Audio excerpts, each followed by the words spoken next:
판사님이나 검사님이 봤을 때 어느 정도 이제 몸에 달라붙어 있는지, 그러니까 몸의 굴곡이라든가 윤곽이 어느 정도 도드라져 보이는지, 이런 걸 놓고 사실 현실적으로는 판단할 수밖에 없거든요.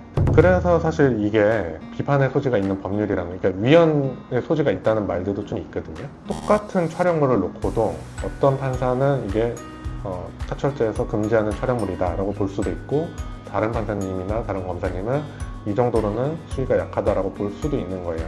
그러니까 왜냐면은 어떤 일상복을 입고 다니는, 거리를 활보하고 개방된 공공의 장소로 돌아다니는 게 과연 그 사람들이 어떤 성적 수치심을 느끼는 상태냐, 이렇게 비판할 수 있는 여지도 있는 거거든요. 성적 수치심을 느끼는 신체 부위를 찍은 거냐, 이렇게 또 논리를 구성할 수도 있는 거고요.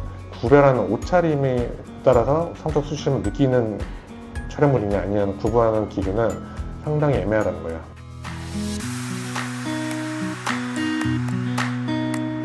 안녕하세요. 법무법인 에이시스의 김훈정 변호사입니다. 오늘은 카철제에 대해서 그 법률적 해석, 이 부분에 대해서 좀 말씀을 드려볼까 하는데요. 문구만 봤을 때는 실제로도 좀 주관적 해석이 좀 개입될 여지가 있어서 이 법을 적용하는 거에 대해서 비판적인 시각도 있었어요. 좀 애매하다, 이런 문제가 있는 거는 지금 실무적으로도 좀 어느 정도 사실인데요. 근데 법원에서 이제 판례가 이제 정립이 되면서 해석례들이 쌓이면서 이게 어느 정도 이제 정리는 되고 있는데, 기준에 대해서 제가 조금 설명을 드릴게요. 첫 번째로는 그 장소적인 어떤 특성이 있는데요. 그 촬영을 한 장소가 우리가 일반 그 공중에게 개방된 장소, 예컨대 뭐 길거리라든지 어떤 뭐 지하철이라든지 누구나 다 그 통상의 시야에 보이는 그런 상황에 있을 때와 개인의 사생활이 보장돼야 되는 장소 있잖아요. 화장실이라든가 목욕탕, 뭐 수영장, 탈의실, 이런 곳에서 촬영 행위를 하는 것과는 분명히 차이점이 있죠. 같은 수위의 촬영물을 뭐 놓고 보더라도 장소에 따라서 판단하는 기준이 많이 다릅니다. 그런 은밀한 장소, 이런 데서 촬영하는 경우에는 다소 수위가 좀 낮다고 하더라도 처벌될 위험이 좀 높아지는 거죠. 두 번째로는 이제 촬영 부위가 있을 텐데요.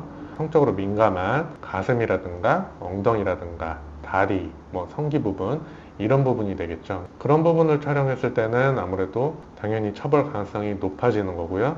그에 반해서 노출된 부위가 팔이라든지 몸통 위주라든지 전신이 나온 사진이라든지 이런 것들은 아무래도 좀 다툼의 여지가 좀 있겠죠. 그리고 또 하나는 이제 촬영 각도인데요. 보이는 시야 그대로를 촬영한 거랑 그 밑에서 위로, 예컨대 계단 아래에서 계단 위를 찍는 거, 또는 위에서 아래로 뭐 어떤 가슴이 보이게끔 찍는 거라든가, 이렇게 촬영 각도가 어떠냐도 판단 요소로 좀 작용을 합니다. 엉덩이를 찍었더라도 정면에서 찍었느냐, 위에서 찍었느냐, 아래에서 찍었느냐, 이거에 따라서 좀 다르게 보는 경향이 있고요. 노출된 신체 부위가 어느 정도 노출이 되었느냐, 제가 뒤에서도 또 말씀드릴 기회가 있을 텐데, 예컨대 뭐 치마를 입었다, 그리고 바지를 입었다, 이것들이 다 다르게 판단이 되는 것은 우리가 당연히 상식적으로도 생각을 해볼 수 있겠습니다. 특수한 촬영 방식을 사용을 했느냐, 그러니까 여기서 말하는 특수한 촬영 방식이라고 하면은 일반 기본 어플을 사용하면은 이렇게 찍을 때 찰칵하고 소리가 나잖아요. 이제 그런 방식으로 촬영을 했느냐, 아니면은 특수한 어플을 써서 무음 카메라를 쓴다든지, 요즘에 또 그 화면이 꺼져 있는 상태에서도 촬영이 가능한 어플들이 있거든요. 그 액정상 아무런 화면이 나오지 않는 상태에서 뭐 그런 특수한 방식의 어플을 사용했느냐, 아니면은 뭐 어떤 초소형 카메라라든지 뭐 이런 사람들한테 발각되기 좀 어려운 방식의 장비를 사용했느냐, 이런 것도 어떻게 보면 촬영자의 의도, 그러니까 몰래 찍으려는 의도가 있었는지, 아니면은 그냥 시야에 보이는 통상적인 부분을 촬영하고 싶은 의도가 있었는지, 이거를 구분하는 차이점이 되기도 하기 때문에 처벌 여부를 결정할 때 기준이 되는 요소들입니다. 이런 것들을 좀 종합해서 촬영된 촬영물이 신체 부위가 수치심을 느낄 수 있는 부위냐, 성적 욕망을 유발할 수 있는 촬영물이냐, 이런 것을 판단하게 되는 것입니다.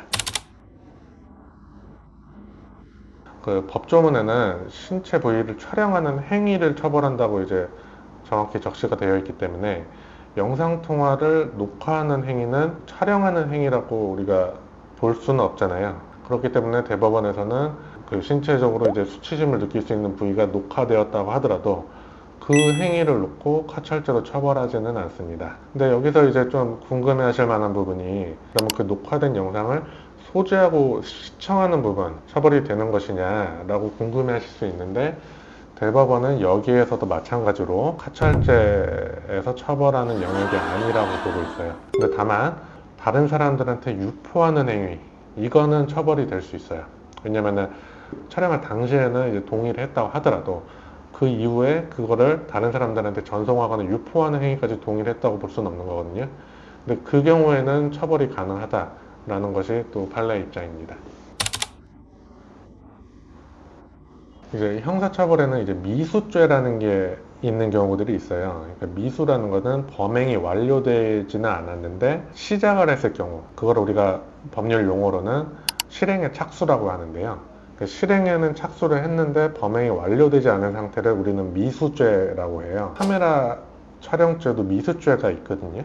근데 실행의 착수를 보는 시점이 그 카메라로 피사체한테 초점을 맞췄을 때, 그때 실행의 착수가 있었다고 봐요. 스마트폰을 예를 들면 핸드폰을 이렇게 딱 맞췄을 때, 응시하고 있을 때가 사실 실행에 착수한 거라고 보는 거거든요. 그 상태에서 예컨대 촬영 버튼을 못 눌렀다, 뭐 동영상 같은 경우는 저장 버튼을 못 눌렀다라고 하면은 범행이 완료되진 않은 거예요. 그러니까 초점은 맞췄으니까 실행의 착수는 있는 거죠. 근데 완료는 못했으니까 미수범이 되는 겁니다. 근데 이제 초점을 맞췄는지 안 맞췄는지 여부를 판단하는 게 사실 또 그게 쟁점이 돼요. 몇 초 동안 이거를 응시하고 있어야 되는지, 그리고 초점을 맞춘 게 맞는지, 뭐 카메라 어플을 켜서 그게 앵글이 뭐 떴다든지, 렌즈가 이제 이 피사체에 고정이 됐다든지, 이런 것들이 또 사실 되게 치열하게 다퉈지는 경우가 많거든요. 촬영물이 핸드폰이 없을 때, 그러니까 저장을 하지 않고 셔터를 누르지 않았을 때는, 그때는 무혐의를 받을 수 있는 가능성도 상당히 있긴 합니다. 그러니까 이게 어쩔 수 없이 좀 보는, 해석하는 사람에 따라서 그 주관적인 요소가 개입할 수밖에 없는 영역인데요. 옷차림이 어떤 거였냐라는 거는 촬영물을 해석하는 뭐 판사님이나 검사님이 봤을 때 어느 정도 이제 몸에 달라붙어 있는지, 그러니까 몸의 굴곡이라든가 윤곽이 어느 정도 도드라져 보이는지, 이런 걸 놓고 사실 현실적으로는 판단할 수밖에 없거든요. 그래서 사실 이게 비판의 소지가 있는 법률이랑, 그러니까 위헌의 소지가 있다는 말들도 좀 있거든요. 똑같은 촬영물을 놓고도 어떤 판사는 이게 카철죄에서 금지하는 촬영물이다 라고 볼 수도 있고, 다른 판사님이나 다른 검사님은 이 정도로는 수위가 약하다라고 볼 수도 있는 거예요. 그러니까 왜냐면은 어떤 일상복을 입고 다니는, 거리를 활보하고 개방된 공공의 장소로 돌아다니는 게 과연 그 사람들이 어떤 성적 수치심을 느끼는 상태냐, 이렇게 비판할 수 있는 여지도 있는 거거든요. 성적 수치심을 느끼는 신체 부위를 찍은 거냐, 이렇게 또 논리를 구성할 수도 있는 거고요. 구별하는 옷차림에 따라서 성적 수치심을 느끼는 촬영물이냐 아니냐는 구분하는 기준은 상당히 애매하다는 거예요. 맨살이 드러나는 거, 그러니까 신체 부위가 많이 드러나는 뭐 짧은 치마라든가 짧은 반바지, 이런 것들은 비교적 그래도 해석의 여지가 좀 적죠. 그런 것들은 수치심을 느낄 수 있는 만한 부위라고 볼 수 있는데, 또 과거에 문제됐던 게 어떤 레깅스를 입고 다니는 거, 맨살이 노출되지는 않는데, 근데 그게 어쨌든 다른 청바지, 면바지 이런 것들보다는 몸에 딱 달라붙기 때문에 그 굴곡이라든지 윤곽이 더 잘 보이잖아요. 그래서 이게 좀 애매하다는 의견들이 있었어요. 그래서 하급심에서는 그 레깅스를 촬영한 그 사건이 무죄를 받았었다가 나중에 대법원에서는 뒤집어져 가지고 유죄 판결을 받은 사례들이 있거든요. 그러니까 그런 것들을 보면은 이제 이 판단 기준이 뭐 법원의 신급마다도 좀 달라질 수 있다, 뭐 이렇게 좀 볼 수 있는 거죠. 거의 대부분의 형사처벌 규정이 고의범으로 이루어져 있어요. 근데 사실 의도치 않게 예컨대 뭐 다른 사람을 찍으려다가 어떤 사람의 뭐 치마가 뭐 이렇게 들쳐져 있는 거를 찍히게 됐다, 그 경우에는 사실 엄밀히 따지면 처벌되지 않는 게 맞기는 해요. 근데 이게 내가 의도했느냐 의도치 않았느냐를 입증하는 게 사실 관건이 되겠죠. 그리고 그 진술을 얼마나 이제 신빙성 있게 하느냐, 그것이 이제 쟁점이 되겠죠.